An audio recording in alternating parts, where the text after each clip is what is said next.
Halo, nama saya Elita dari kelas 10 IPA. Hari ini saya akan menjelaskan tentang mind map yang telah saya buat berjudul Wawasan Nusantara.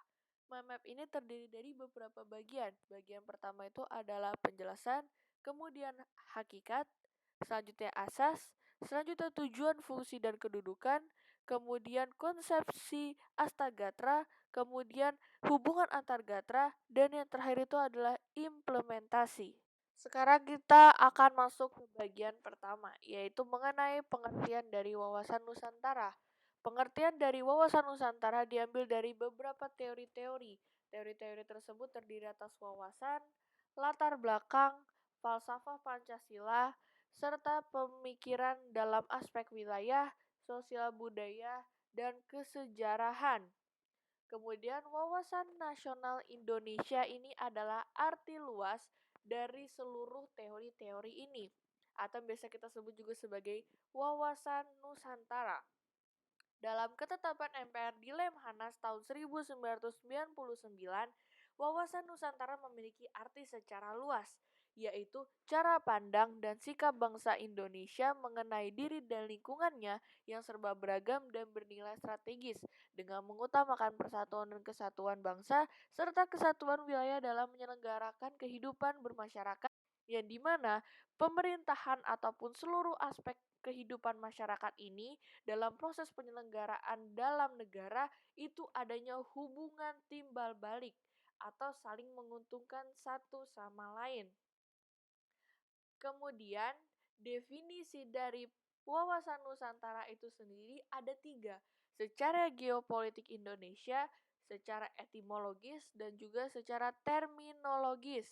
Wawasan Nusantara secara geopolitik Indonesia adalah serba beragam dan bernilai strategis, mengutamakan persatuan dan kesatuan wilayah, dan tetap menghargai kebinekaan.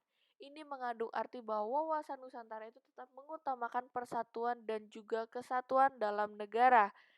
Kemudian wawasan Nusantara secara etimologis. Wawasan Nusantara secara etimologis terdiri dari dua kata, yaitu adalah wawasan dan Nusantara. Wawasan berasal dari bahasa Jawa yaitu wawas yang berarti pandangan, tinjauan, dan penglihatan indrawi atau biasa kita sebut juga dengan penglihatan. Nusantara berasal dari dua kata, nusa dan antara. Nusa berarti pulau atau kepulauan dan antara berarti letak dua unsur. Yang dapat kita simpulkan Indonesia berada di antara dua samudra dan dua benua. Kemudian secara terminologis berdasarkan tiga pendapat, yaitu ada Profesor Wan Usman menurut GBHN 1998 dan juga kelompok kerja wawasan Nusantara berdasarkan ketetapan MPR di Lemhanas pada tahun 1999. Menurut Profesor Wan Usman, wawasan Nusantara itu adalah cara pandang diri sendiri dengan lingkungannya yang mengutamakan diri sendiri dan juga tanah air ataupun negara kesatuan yang dimana menjunjung tinggi adanya nasionalisme. Sedangkan menurut GBHN tahun 1998 itu adalah wawasan Nusantara adalah cara pandang diri sendiri dengan lingkungannya yang mengutamakan penyelenggaraan kehidupan dalam bermasyarakat dan juga bernegara. Sedangkan berdasarkan ketetapan MPR di Lemhanas pada tahun 1999, wawasan Nusantara adalah cara pandang diri sendiri terhadap lingkungannya yang lebih mengutamakan pada persatuan dan kesatuan bangsa dan juga wilayah dalam negara itu sendiri. Kemudian kita akan membahas bagian kedua dari mind map ini, yaitu tentang hakikat wawasan Nusantara. Hakikat wawasan Nusantara itu adalah keutuhan Nusantara dalam cara pandang yang selalu utuh menyeluruh dalam lingkup Nusantara yang bertujuan demi kepentingan nasional, bukan kepentingan individu ataupun golongan tertentu. Maka itu dapat disimpulkan bahwa sebenarnya hakikat wawasan Nusantara itu berkaitan erat dengan yang namanya keutuhan dan juga kesatuan. Nah, menurut GBHN, kesatuan itu dapat dalam berbagai aspek kehidupan dalam masyarakat, seperti politik, ekonomi, sosial budaya, dan juga pertahanan dan juga keamanan. Kemudian hakikat wawasan Nusantara ini tidak terlepas dari yang namanya asas. Asas wawasan Nusantara ini adalah ketentuan ataupun kaidah dasar yang harus dipatuhi, ditaati, dan diciptakan untuk dipelihara seluruh warga negara Indonesia. Nah, maka dapat dikatakan bahwa terdapat beberapa asas-asas penting dari wawasan Nusantara yang harus diperhatikan oleh seluruh warga negara. Asas-asas itu terdiri dari 6 asas. Yang pertama itu adalah kepentingan yang sama antara satu anggota dengan anggota yang lainnya. Adanya keadilan dalam suatu kelompok tertentu, kemudian kejujuran, yang kemudian adalah solidaritas antara satu dengan yang lainnya, dan kerjasama yang bertujuan untuk mencapai tujuan tertentu, dan yang terakhir itu adalah kesetiaan antar satu anggota dengan anggota yang lainnya.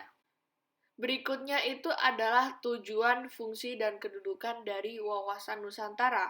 Yang pertama tentang kedudukan wawasan Nusantara. Kedudukannya adalah sebagai visi bangsa. Visi bangsa berarti menjadi bangsa yang satu dengan wilayah yang satu dan utuh. Kedudukan itu berperan penting, yaitu menjadi konsepsi ketatanegaraan Republik Indonesia, yang berarti menjadi dasar dalam proses penyelenggaraan suatu negara. Selanjutnya adalah sebagai fungsi. Fungsi itu adalah apa? Fungsinya adalah sebagai pedoman, motivasi, dorongan dalam menentukan segala kebijakan, keputusan bagi penyelenggaraan negara. Kemudian juga terdapat tujuan dari wawasan Nusantara. Tujuan dari wawasan Nusantara itu adalah untuk mewujudkan nasionalisme yang tinggi di segala aspek kehidupan yang lebih mengutamakan kepentingan nasional daripada individu ataupun golongan. Bagian selanjutnya itu adalah konsepsi Astagatra. Konsepsi Astagatra itu dibagi menjadi dua aspek. Ada aspek alamiah dan juga aspek sosial. Aspek alamiah memiliki nama lain Trigatra dan aspek sosial memiliki nama lain Pancagatra. Aspek alamiah itu terdiri dari posisi dan lokasi geografis negara, keadaan alam dan kekayaan alam, dan juga kemampuan penduduk itu sendiri. Sedangkan kalau aspek sosial atau Pancagatra itu terdiri dari aspek sosial kemasyarakatan yang terdiri dari ideologi, politik, ekonomi, sosial budaya, dan juga pertahanan dan keamanan.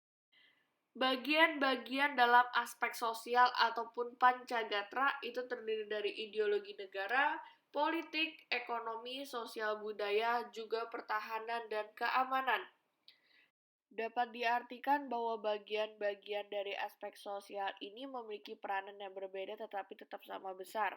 Bagian-bagian ini saling membutuhkan satu sama lain dan saling melengkapi dalam hal apapun.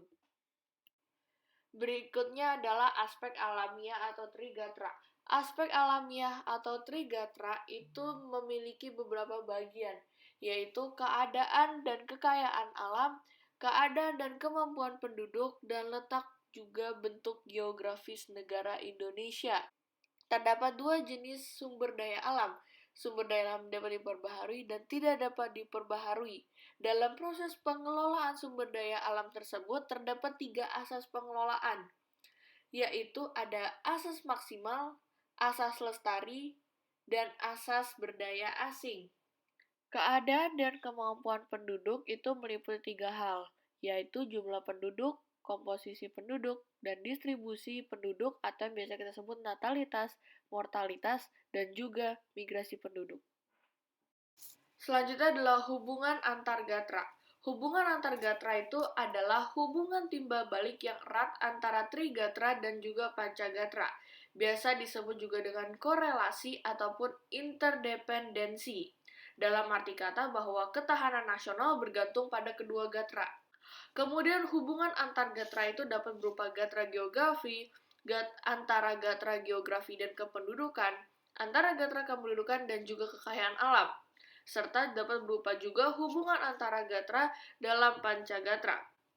Hubungan antar gatra dalam Pancagatra itu seperti antara gatra ideologi dengan politik, antara gatra politik dengan ekonomi, antara gatra ekonomi dengan sosial budaya, ataupun antara gatra sosial budaya dengan pertahanan keamanan.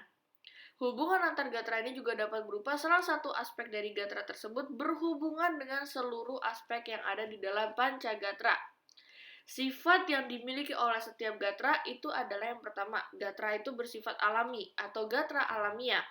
Kedua, gatra ideologi, politik, dan sosial budaya memiliki peranan yang sama besar. Gatra ekonomi cenderung memang memiliki peran yang lebih besar dalam bidang kesejahteraan masyarakat.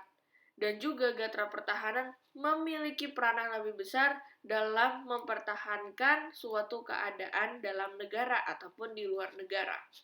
Bagian terakhir ini adalah implementasi. Implementasi itu adalah pola pikir kita ataupun sikap dan perilaku terhadap suatu hal. Dalam hal ini, implementasi merupakan pola pikir terhadap wawasan Nusantara, yang dimana ketika kita memiliki implementasi tersebut, maka akan menciptakan iklim pemerintahan negara yang dinamis, meningkatkan kesejahteraan setiap rakyat, dan juga meningkatkan kesadaran cinta tanah air.